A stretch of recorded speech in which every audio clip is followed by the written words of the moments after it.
सत्संग जी प्यार से कहिए सदगुरु भगवान की जय। जय श्री मेहताब, जय श्री मेहताब, जय श्री मेहताब।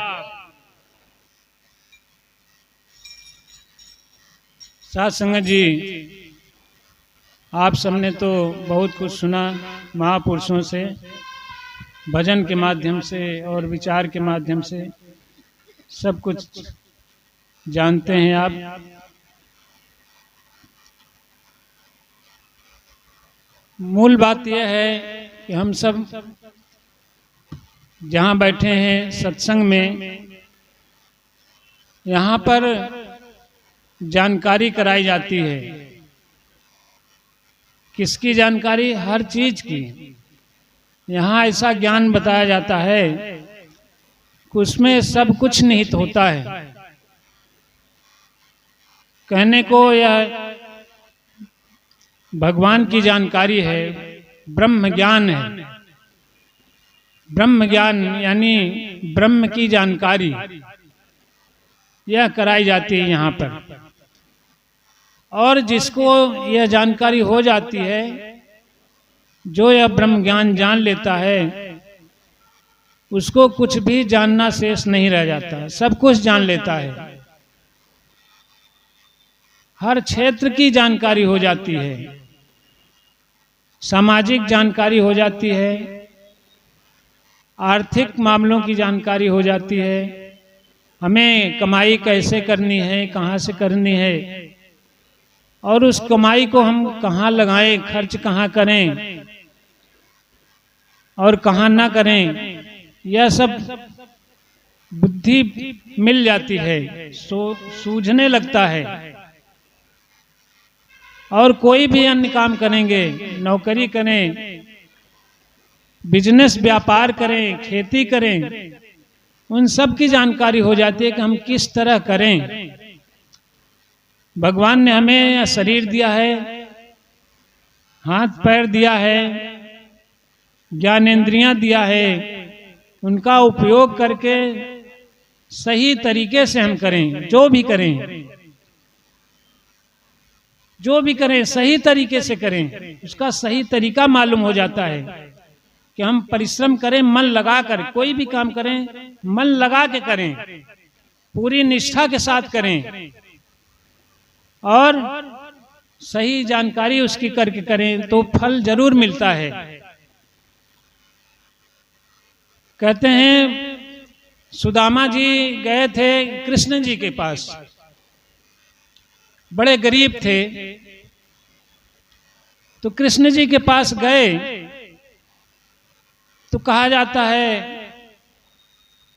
कि वो थोड़ा सा चावल ले गए थे उनको भेंट स्वरूप देने के लिए। प्रेम में कृष्ण जी ने उनका चावल लिया, 3 बार 3 मुट्ठी लिया तो उनको तीनों लोक दे दिया।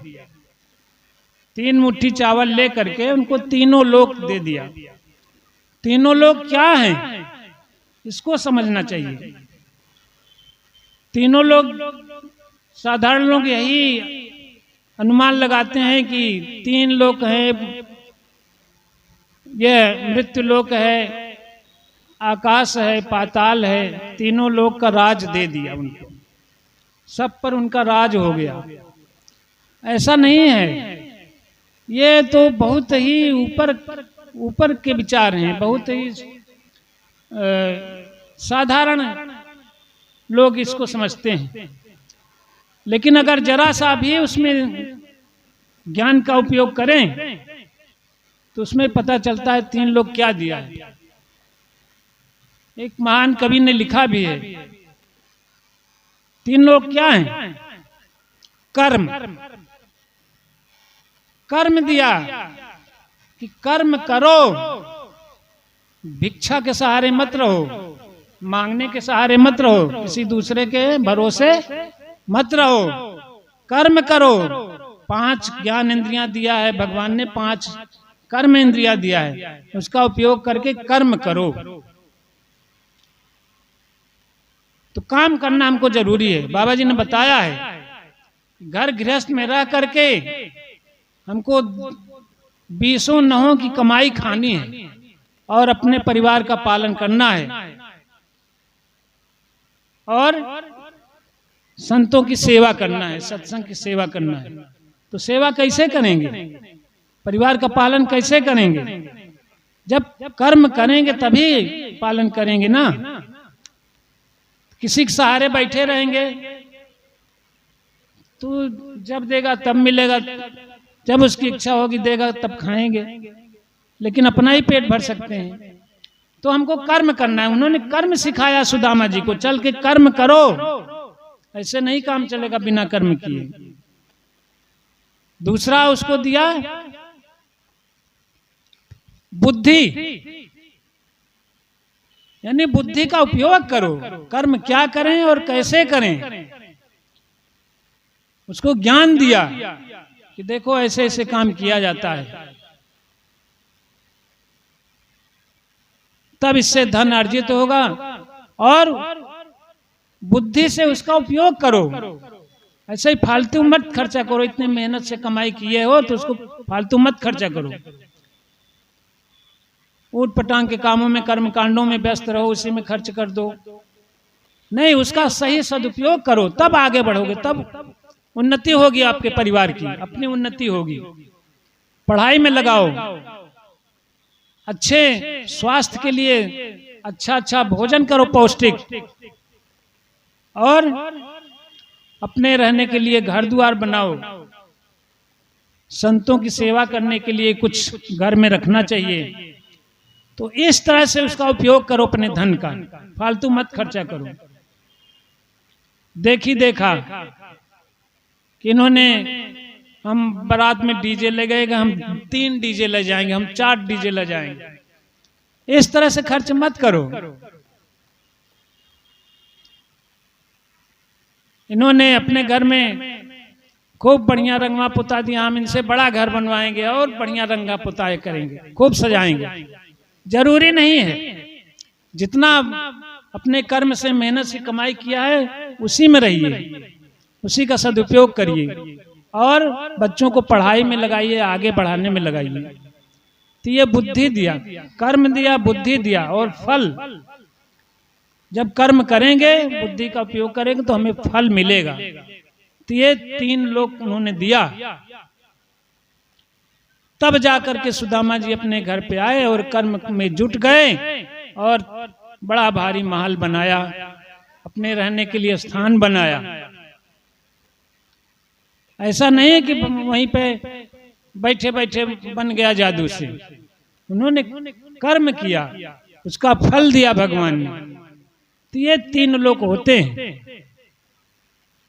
तो इस तरह से हमको इस ज्ञान से सब चीजें मालूम हो जाती हैं, सारी चीजें सोझी आ जाती है।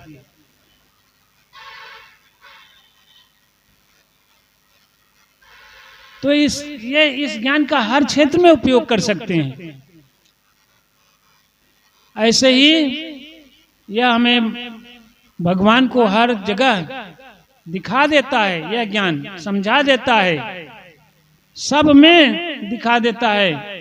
भगवान सब में है, सब भगवान के स्वरूप ही हैं और कोई नहीं है, भगवान के सिवा और कोई है ही नहीं है। अभी महाराज जी ने बताया कि निर्गुण ज्ञान सुलभ है, सगुण न जाने कोई। और कहते हैं हम साकार की पूजा करते हैं, हम सगुण भगवान की पूजा करते हैं, लेकिन सगुण भगवान को जानते ही नहीं, पूजा कहां से करने लगे। सगुण ब्रह्म, साकार ब्रह्म यही है। ये जो बैठे हैं देवियां और आप देवता, जो भी चलने फिरने वाला, बोलने वाला, खाने पीने वाला, यह जो साकार रूप भगवान है, ये भगवान है। इनको हम लड्डू चढ़ाएंगे, पूड़ी खिलाएंगे तो खाएंगे और उसके बाद हमको आशीर्वाद देंगे। इनकी आत्मा तृप्त होगी, हमको आशीर्वाद देंगे, हमसे बात करेंगे, हमें हमारा दुख सुख सुनेंगे। ये साकार भगवान है, सगुण भगवान है। इसको तो कोई जानता ही नहीं। सगुण साकार भगवान तो वहां मूर्ति को समझते हैं, जो ना खाए ना पिए, कितना भी लड्डू चढ़ा दीजिए नहीं खाएगा पिएगा, कितना भी कुछ भी सवाल पूछिए कोई जवाब नहीं देगा, कोई आशीर्वाद दिया कि नहीं दिया हमको पता ही नहीं। तो सगुण को नहीं जान रहे हैं। निर्गुण ज्ञान तो सदगुरु से मिलिए तुरंत मिल जाता है, तुरंत बता देते हैं निर्गुण ज्ञान क्या है। निराकार स्वरूप में भगवान हर जगह व्याप्त है। तो अभी तक जो हमने देखा, सुना, पढ़ा और सुना, उसको जाने दीजिए। हम किताबों में पढ़ के जाने, कुछ जानकारी किया, या जो लोग किताबों से पढ़ के सुनाए उनसे हम सुन लिए, सुन के जान रहे हैं, उन सबको छोड़िए। अब आंखों से देखिए, आंखों से, अपनी नजरों से, अपने ज्ञान से देखिए, देख करके तब मानिए। तब जो है जब ज्ञान हमको बाबा जी दे देते हैं, अपने ज्ञान से देख लेते हैं, समझ लेते हैं, प्रत्यक्ष हो जाता है, तब हमारा जीवन सफल हुआ। तभी से समझिए हमारा जन्म हुआ, पीछे का सब व्यर्थ गया। जब से ज्ञान मिला तभी से हमारा समझिए जन्म हुआ है। उसके पीछे तो हम, जब ज्ञान नहीं था उस समय हम तमाम चीजें, तमाम योनियों में जाते थे, ऐसे ऐसे कर्म करते थे कि हम दुष्टों का कर्म करते थे, राक्षसों का कर्म करते थे, कुत्तों का कर्म करते थे, बैल का कर्म करते थे, तो वही हम बन जाते हैं। भाई चोरी करेंगे, किसी को मारेंगे, पीटेंगे, तो दुष्ट हुए कि नहीं हुए? कुत्ते जैसा व्यवहार किया, किसी को झपट लिया, किसी को डांट लिया, गाली दे दिया, तो कुत्ता ही हुए कि नहीं हुए? तो इस तरह का हमारा व्यवहार था। अब जब से ज्ञान मिला तब से हम सुधर जाएं, तभी से हमारा नया जन्म हुआ और हमको मुक्त कर दिया बाबा जी ने। 84 लाख योनियों से मुक्त कर दिया। अब योनियां खत्म, हमारा स्वरूप जो है इसमें हम स्थित हो गए, निराकार स्वरूप में, इस ब्रह्म के स्वरूप में स्थित हो गए। 84 लाख योनि की कहानी खत्म।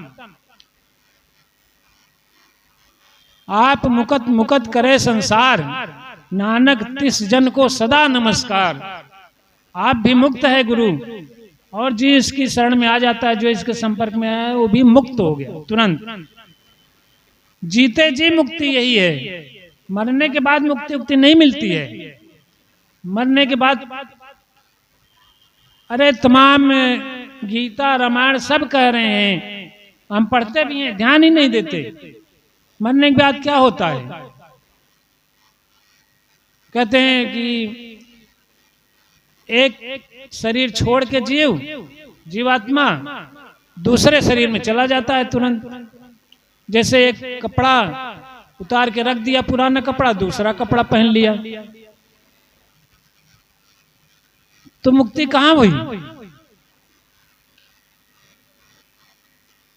जीते जी हमको मुक्त होना है, तो ये सदगुरु का ज्ञान ही हमें मुक्त करता है, समझा देता है कि देखो हमारा 84 कुछ नहीं है।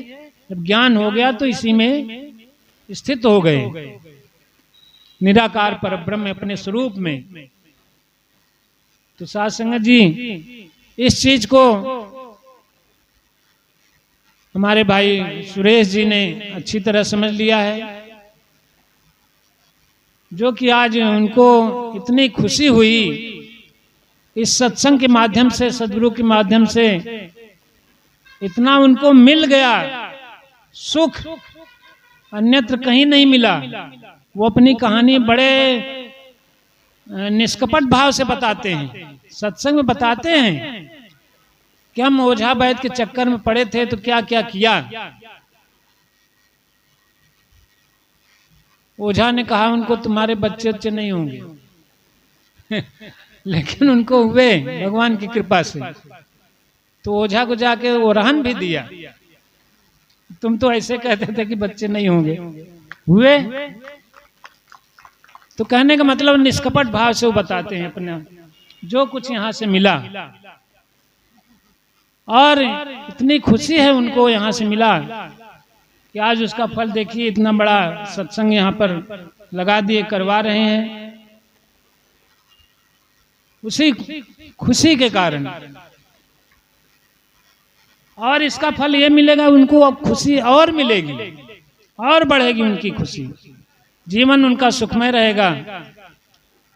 जो भी उनकी मनोकामना हो, जिस कामना से भी, हालांकि सत्संग में कोई कामना वामना नहीं चलती है, ये नहीं होता कि हम इस कारण से सत्संग करा रहे हैं। सत्संग तो सत्संग है, हमेशा करना चाहिए बिना किसी लोभ लालच के।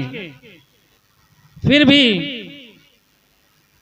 सुरेश जी के मन में जो भी इच्छा हो, जो भी कामना हो, भगवान पूरी करें और सभी इनका परिवार सुखी रहे, हमेशा सत्संग से जुड़ा रहे और सुख भोगता रहे। साथ संगत जी, इन्हीं शब्दों के साथ भगवान सबके ऊपर कृपा करें, सबको इस सत्संग से जोड़े रहें। बोलिए सद्गुरु भगवान की जय।